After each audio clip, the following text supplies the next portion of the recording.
कि प्रसंग का मामला है, प्रेम प्रसंग का, ये तो एक भावनात्मक चिड़िया है।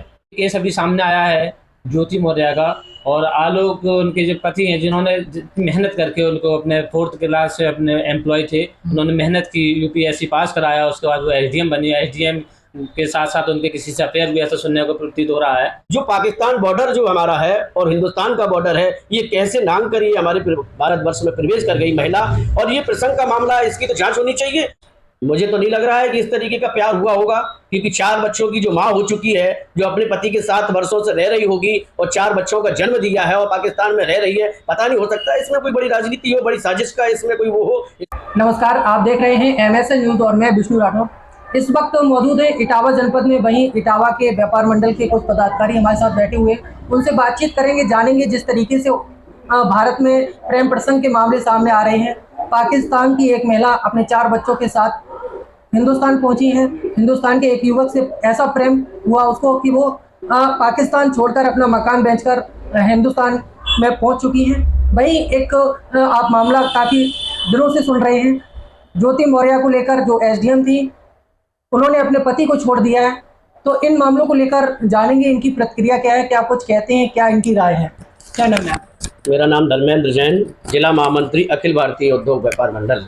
जिस तरीके से एक मामला, जो नया मामला है, आपने सुना होगा कि पाकिस्तान से एक महिला को इस तरह का प्रेम हुआ हिंदुस्तान के एक युवक से कि वो अपना घर द्वार सब कुछ छोड़कर बेचकर अपने हिंदुस्तान में पहुंची हैं। कैसे देखती हैं, क्या कहेंगे? सबसे पहले तो मैं एक बात को कहूँगा कि प्रसंग का मामला है, प्रेम प्रसंग का, ये तो एक भावनात्मक चिड़िया है।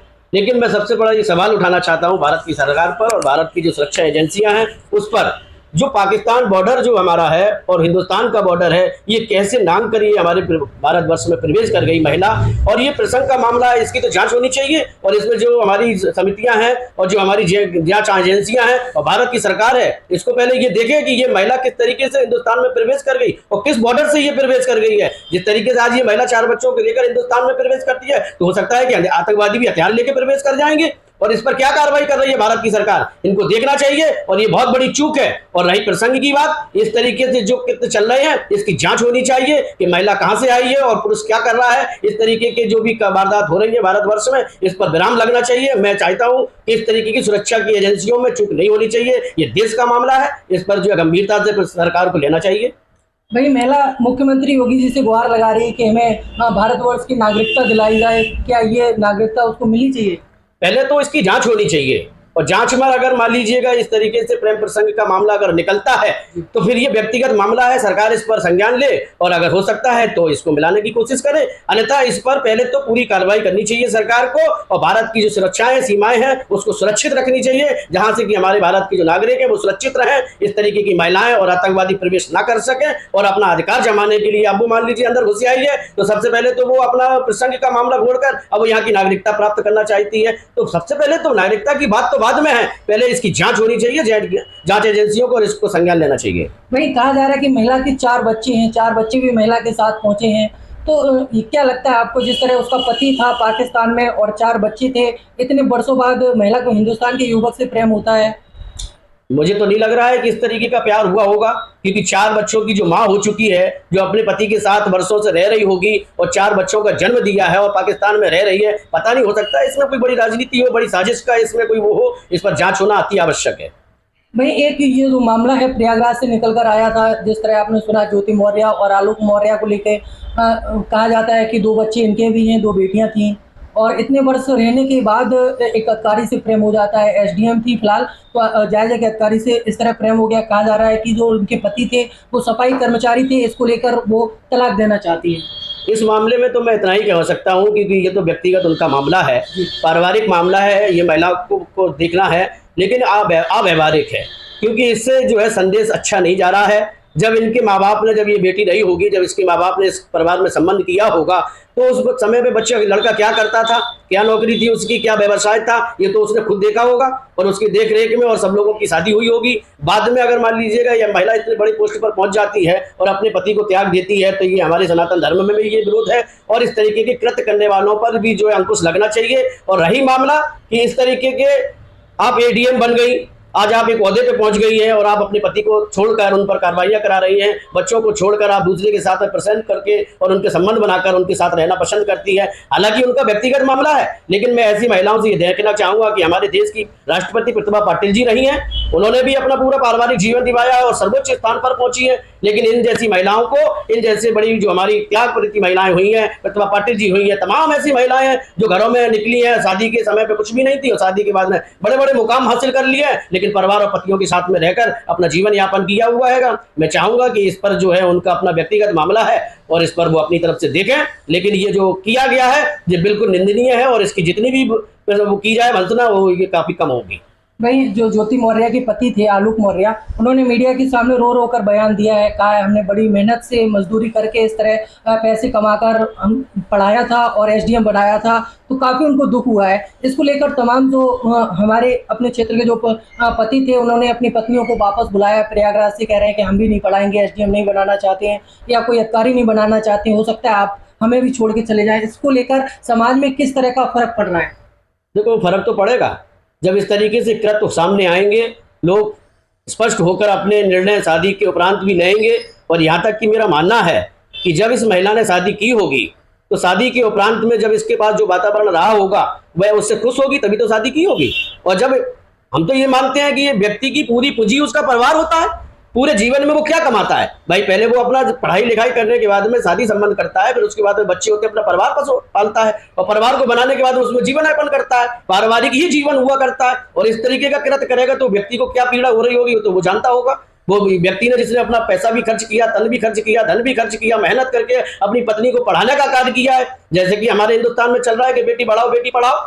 अब आप मान लीजिएगा कोई महिला हमारे शादी के पहले से अगर वो कोई कोर्स कर रही है और उस कोर्स के दौरान उसके माँ बाप ने उसकी शादी कर दी, बहुत से लोग तो ऐसे परिवार के होते हैं, कह देते हैं कि मैं शादी के बाद नहीं पढ़ाऊंगा, अगर आपकी बेटी पढ़ना चाह रही है तो मेरे यहाँ संबंध ना करें। और लेकिन बहुत से ऐसे भी दयालु लोग हैं कि मेहनत करते हैं, जी तोड़ के मेहनत करते हैं और अपने घर में आई हुई बेटी को पढ़ाते हैं, उसको लिखाते हैं और उसको आगे बढ़ा देते हैं। और वो जब किसी पोस्ट पर पहुंच जाती है तो उसका जो है परिवार में रहना बड़ा आवश्यक होता है। और हम जानते हैं कि ऐसे व्यक्ति का न्याय मिलना चाहिए और उस पर जो है उसका लोगों को खुल के सपोर्ट करना चाहिए कि उसके संग में जो पीड़ा हो रही है उसको संज्ञान लें। हाँ, अगर कोई व्यक्तिगत मामला अगर है उनका तो इसमें हम लोग कोई हस्तक्षेप नहीं कर सकते हैं, महिला का वो स्वतंत्र है, क्योंकि महिला सशक्तिकरण है, वो स्वतंत्र है। लेकिन इस तरीके के कृत्य करना ये समाज के लिए अच्छा नहीं है, मैसेज अच्छा नहीं जा रहा है और इससे लोगों में अलग दिशा उपनंद होगी और लोग अलग दिशा में भटकेंगे और समाज बिखरने का काम हो जाएगा। इससे और क्या कह सकते हैं, महिला को जो है अपने उसमें रहना चाहिए कि जिस तरीके से हम पति के साथ में रहकर अपना जीवन यापन कर सकते हैं। मैंने पहले भी कहा है कि तमाम महिलाएं ऐसी रही हैं जिन्होंने शादी के पहले कुछ भी नहीं थी और शादी के बाद में तमाम बड़े बड़े पदों पर पहुंची हैं। बहुत से लोग तो आज विदेशों में भी रह रही हैं, लेकिन पति उनके आज हिंदुस्तान में रह रहे हैं, उनसे आज भी वही संबंध है, वही पारिवारिक दृष्टियां हैं, साल भर में 2 साल में एक बार आती हैं और जाती हैं। इस प्रकार की भी महिलाएं हैं हमारे हिंदुस्तान में जो विदेशों में रहकर सर्विसें कर रही हैं और अपने वैवाहिक जीवन को विस्तृत तरीके से निभा रही हैं। आपको क्या लगता है जिस तरह ज्योति मौर्य के कई ऑडियो रिकॉर्डिंग जो है अपने प्रेमी के साथ बातचीत के वायरल हुए हैं, वो उनमें सुना जा रहा है कि जिस तरह आलोक मौर्य की हत्या की साजिश भी रची जा रही थी? देखिए, ये उनका व्यक्तिगत मामला है और इसको कोर्ट को, पुलिस को उसकी पूरी छानबीन करना चाहिए, जांच पड़ताल करना चाहिए क्या मामला है और उसी हिसाब से उसमें कार्रवाई जो बनती है वो होनी चाहिए, क्योंकि इस पर हम लोग केवल विचार हो सकते हैं, लेकिन ये सब कोर्ट का मामला है और कोर्ट के अनुसार ही उस पर डिसाइड होनी चाहिए कि उस पर क्या सजा बनती है। ये मामला आने के बाद और भी क्षेत्र से कई ऐसे मामले हैं जो निकल कर आ रहे हैं। भाई कन्नौज से भी एक मामला आया, कहा गया कि पति ने अपनी पत्नी को पढ़ाने से इनकार कर दिया, कह दिया कि हम आपको ज्योति मौर्य नहीं बनाना चाहते। देखिए, जिस प्रकार का ये केस अभी सामने आया है ज्योति मौर्य का और आलोक उनके जो पति हैं जिन्होंने मेहनत करके उनको अपने 4th क्लास से अपने एम्प्लॉय थे, उन्होंने मेहनत की, यूपीएससी पास कराया, उसके बाद वो एसडीएम बनी। एसडीएम के साथ साथ उनके किसी से अफेयर भी ऐसा सुनने को प्रतीत हो रहा है, जानकारी जो प्राप्त हुई है।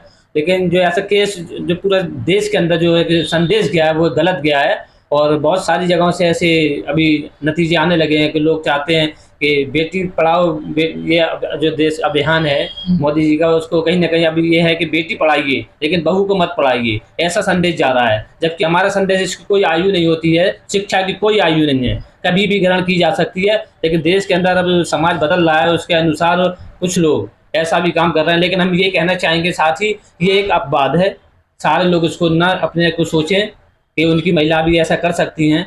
सभी लोगों के लिए मेरा ये संदेश रहेगा कि वो अपनी अपनी, अगर वो शादी के बाद उनकी बहू बन के उनके घर पर आई है तो अपनी अपनी पत्नियों को पढ़ाएं और जितना आगे बढ़ा सकते हो आगे बढ़ाएं। और जब बीवियाँ लड़कियां आगे बढ़ेंगी तो देश भी आगे बढ़ेगा।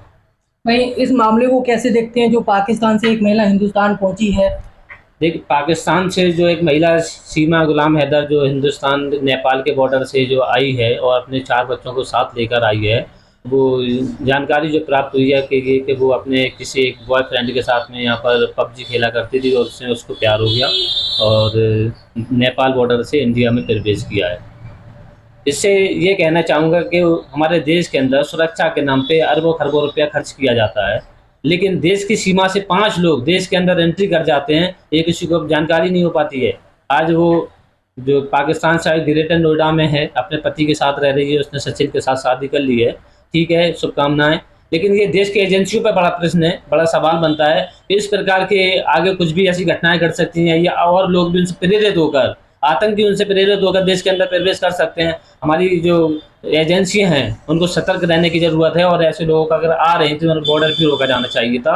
अंदर देश के अंदर कितनी बड़ी, हम लोग यहाँ रह रहे हैं, सोच रहे हैं कि 5 लोग देश के अंदर आखिर कैसे आ गए, कल को 5 आतंकवादी भी देश के अंदर आ सकते हैं। तो ये बहुत बड़ा प्रश्न चिन्ह की बात है, ये ऐसा नहीं होना चाहिए जो हुआ है। तो देख सकते हैं इटावा के व्यापार मंडल के पदाधिकारी थे जिन्होंने अपनी अपनी प्रतिक्रिया दी है 2 मामले को लेकर। ये दोनों मामले को आप कैसे देखते हैं, कमेंट करके जरूर बताइए। लगातार आप देखते रहिए MSN न्यूज़।